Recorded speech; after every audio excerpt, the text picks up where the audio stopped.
Hello friends, good morning. നമ്മുടെ Kerala TV സീരിയലിലേക്ക് എല്ലാവർക്കും സ്വാഗതം. അനിയൻ നന്ദു ഇങ്ങനെ കല്യാണവും കഴിച്ച് വീട്ടിൽ വന്ന് നിൽക്കുമ്പോഴേക്കും തലയ്ക്ക് കൈ കൊടുത്തു വലിയ വായിൽ കരഞ്ഞുകൊണ്ട് നമ്മുടെ കനകു ഇങ്ങനെ നിൽക്കുക. അപ്പോഴേക്കും അച്ഛൻ വന്നിട്ട് ചോദിച്ചു, എന്താ മോളെ ഈ വേഷത്തിൽ നിന്ന്?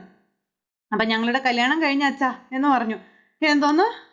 പിന്നെ രജിസ്റ്റർ ഓഫീസിൽ വെച്ച് മോതിര കൈമാറ്റവും താലുകെട്ടും നടന്നു എന്നുള്ള കാര്യങ്ങൾ ഇങ്ങനെ പറയുവാണേ. അപ്പോഴേക്കും എന്തു മഹാപാപമാടി നീ കാണിച്ചത്? ഇങ്ങനെ ഒരു കർമ്മം ചെയ്യുന്നതിന് മുൻപ് നിന്റെ ചേച്ചിമാരെ കുറിച്ച് നീ ആലോചിച്ചോ എന്നും ചോദിച്ചുകൊണ്ട് കനകു ഇറങ്ങി വരുന്നു. എൻ്റെ അനിമോന്റെ ബന്ധുക്കളെ കുറിച്ചെങ്കിലും ആലോചിച്ചോ എന്നൊക്കെ ചോദിച്ചു. എനിക്കിത് ഒരിക്കലും അംഗീകരിക്കാൻ പറ്റുന്നതല്ല എന്നൊക്കെ പറഞ്ഞ് കരയുന്നു. ഗോവിന്ദേട്ടാന്ന് പറഞ്ഞ് വിളിച്ചപ്പോൾ ഞങ്ങൾക്കിത് ഉൾക്കൊള്ളാൻ പറ്റുന്നില്ല മക്കളെ. അനന്തപുരി തറവാട്ടിലെ 2 പയ്യന്മാരെ, എൻ്റെ മൂത്ത മക്കളെ നേരത്തെ കല്യാണം കഴിച്ചപ്പോൾ പോലും സന്തോഷിക്കാത്ത ഒരു അച്ഛനാണ് ഞാൻ. എനിക്ക് എങ്ങനെ ഇതിന് സന്തോഷിക്കാൻ കഴിയും എന്നുള്ള കാര്യം ചോദിക്കണം. ഇവൾക്ക് സന്തോഷം ഉണ്ടായിരുന്നെങ്കിലും ഞാൻ ഒരിക്കലും അതൊരു നല്ല കാര്യമായിട്ട് പറഞ്ഞിട്ടേ ഇല്ല എന്നുള്ള കാര്യവും അച്ഛൻ പറയണം. അതിൻ്റെ കൂടെ ഇതും കൂടി ആകുമ്പോൾ എന്താകും?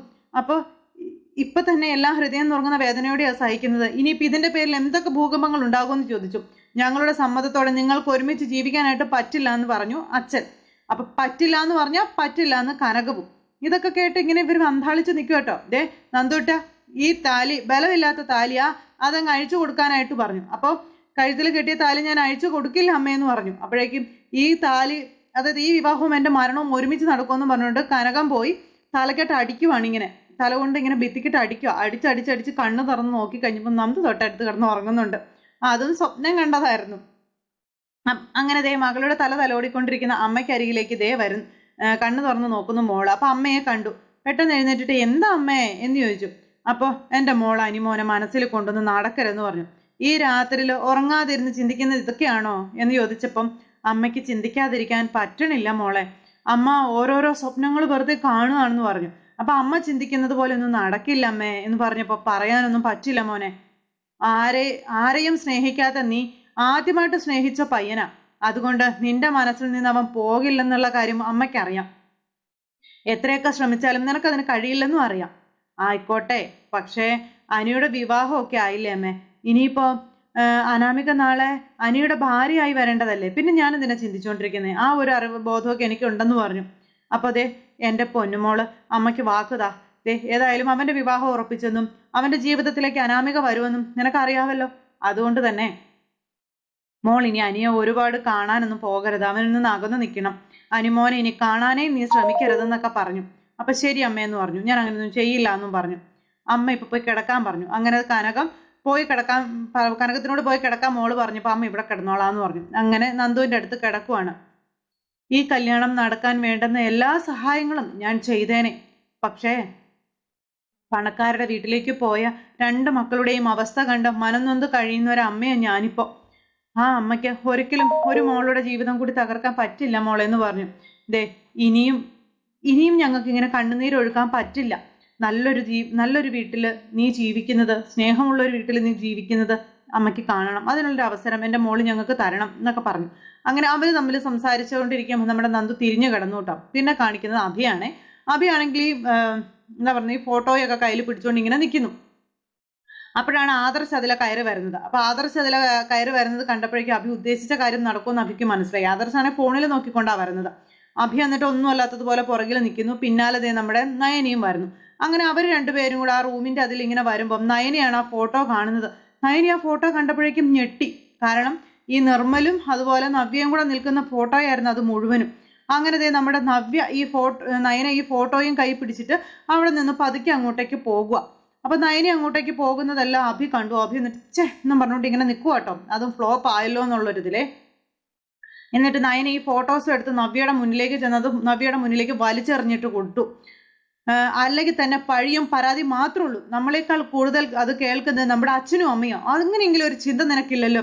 ഒരു തെറ്റും ചെയ്യാതെ അവരിൽ നിന്ന് ഉരുകയ.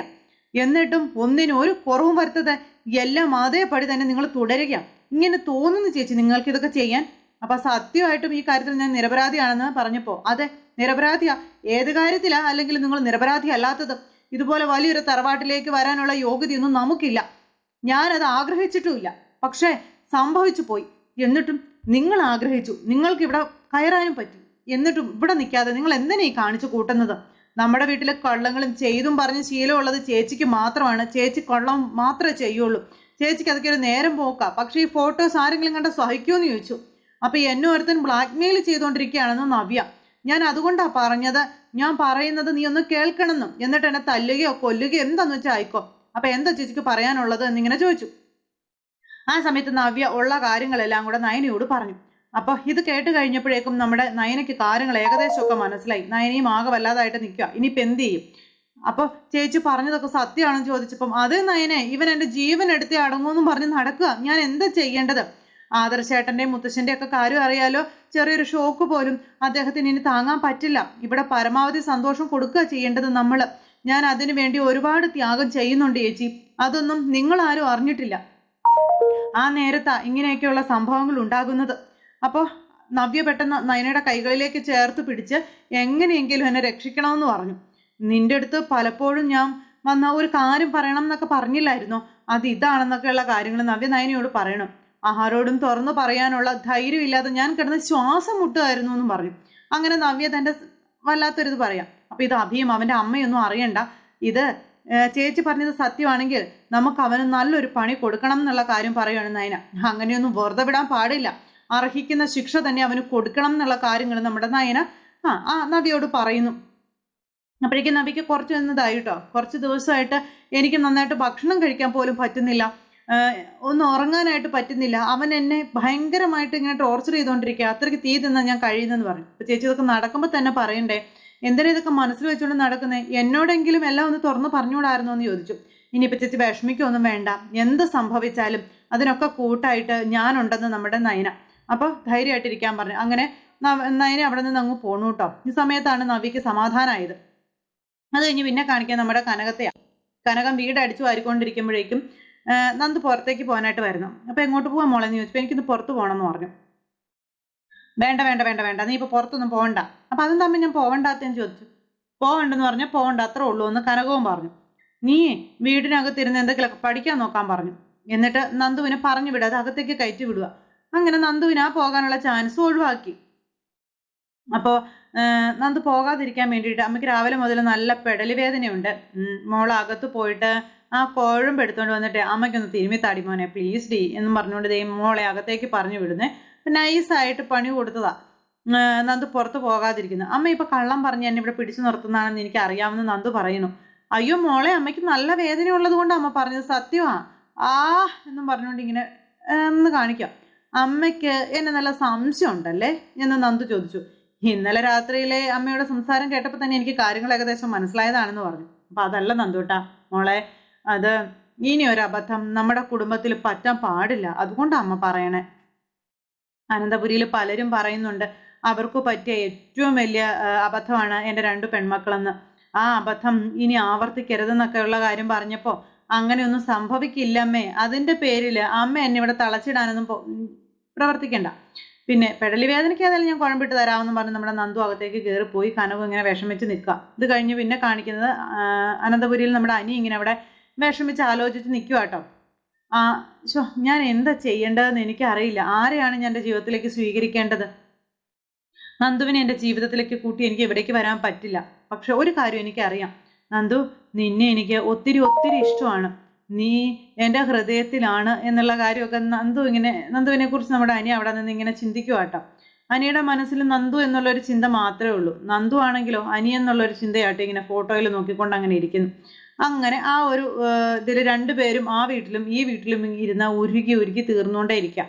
എന്തായാലും അവരുടെ ജീവിതത്തിൽ ആ ഒരു ഇതാണ്. ഈ സമയത്ത് ആദർശ് ഇങ്ങനെ നിൽക്കുമ്പോൾ ആദർശിൻ്റെ അടുത്തേക്ക് നയന ആ ഫോട്ടോസുമായിട്ട് ചെല്ലുന്നു. അപ്പം ഇത് ആദർശനോട് പറയണം എന്നോർത്ത് തന്നെയാണ് ചെല്ലുന്നത്. അപ്പം ആദർശ് ഇങ്ങനെ തിരിഞ്ഞു നോക്കി. അപ്പം എൻ്റെ പ്രിയപ്പെട്ട ഭാര്യ ഇവിടെ ഉണ്ടായിരുന്നോ എന്ന് ചോദിച്ചു. ഞാൻ വലിയൊരു സത്യം മൂടി വെച്ചു. അതിൻ്റെ പേരിൽ ഈ വീട്ടിലുണ്ടായ പൊട്ടിത്തെറി, എൻ്റെ ഭർത്താവിനും അമ്മായിയമ്മയ്ക്കും എന്നോടുണ്ടായ ദേഷ്യം, അത് എത്രയാണെന്ന് എനിക്ക് നന്നായിട്ട് അറിയാം. അതിൻ്റെ മുറിവ് ഇപ്പോഴും കരിഞ്ഞിട്ടില്ലെന്നും എനിക്കറിയാം.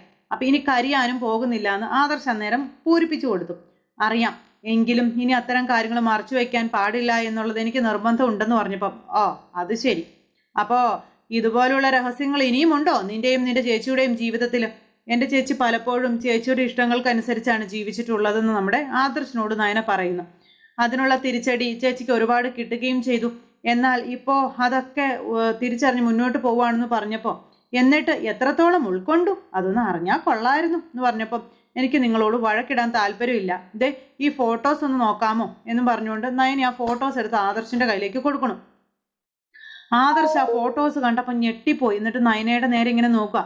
അപ്പോൾ പഠിച്ചുകൊണ്ടിരുന്ന സമയത്ത് ചേച്ചിയുടെ പിന്നാലെ നടന്നവനാ ഇപ്പൊ കമ്പ്യൂട്ടറിൽ ഇതുപോലെ ഓരോന്നൊക്കെ ചെയ്യിച്ചിട്ട് ചേച്ചി ബ്ലാക്ക്മെയിൽ ചെയ്യുകയാണെന്ന് നമ്മുടെ നയന പറഞ്ഞു. അപ്പൊ അവളെ ബ്ലാക്ക്മെയിൽ ചെയ്യുന്നു, അതോ അവനെ ബ്ലാക്ക്മെയിൽ ചെയ്യുന്നു? അപ്പൊ സത്യങ്ങൾ മൂടി വെക്കരുതെന്ന് കരുതിയിട്ടാ ഞാൻ ഈ എല്ലാം തുറന്നു പറഞ്ഞതെന്ന് നയന പറയാണ് ആദർശിനോട്. ഇവൻ ഭീഷണിയായി കാണും അവളുടെ ജീവിതത്തിന്, അപ്പൊ പിന്നെ പറയാതെ തരവില്ലല്ലോ എന്നൊക്കെ പറഞ്ഞു. അതുകൊണ്ടല്ലേ നീ ഇപ്പൊ സത്യസന്ധത കാണിക്കുന്നതെന്ന് ആദർശ് പറയുമ്പോൾ ഒരിക്കലുമല്ല, സ്വന്തം ഭർത്താവിനോടെങ്കിലും ഇത്തരം കാര്യങ്ങൾ തുറന്നു പറയണമെന്ന് എനിക്ക് ഉണ്ടായിരുന്നു എന്ന് നമ്മുടെ നയന പറയാം. നിന്റെ ചേച്ചിയുടെ കാര്യമാ, അതുകൊണ്ട് എന്നോട് പറഞ്ഞതിൽ തെറ്റൊന്നുമില്ല. പക്ഷെ പറയേണ്ടവരോട് നീ ഇത് പറഞ്ഞോ എന്ന് ചോദിച്ചു. അപ്പൊ നയന ഇങ്ങനെ നോക്കുക. അവളുടെ ഭർത്താവിനോട് നീ ഇത് പറഞ്ഞോന്ന് അഭിയുടെയും അവന്റെ അമ്മയുടെയും സ്വഭാവം അറിയാവുന്നതാണല്ലോ.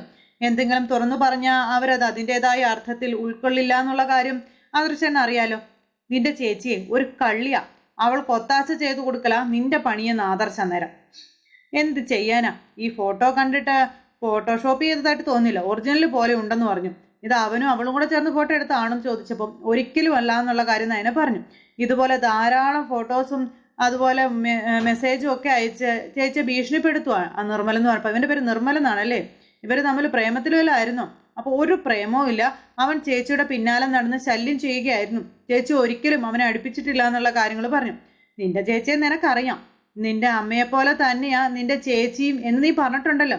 കോടീശ്വരന്മാരായ ആൺകുട്ടികൾക്ക് പിന്നാലെ മക്കളെ പറഞ്ഞു വിട്ടത് നിന്റെ അമ്മയാണെന്നും പറഞ്ഞ് വീണ്ടും യാദൃശ് ഇതാക്കുന്നു.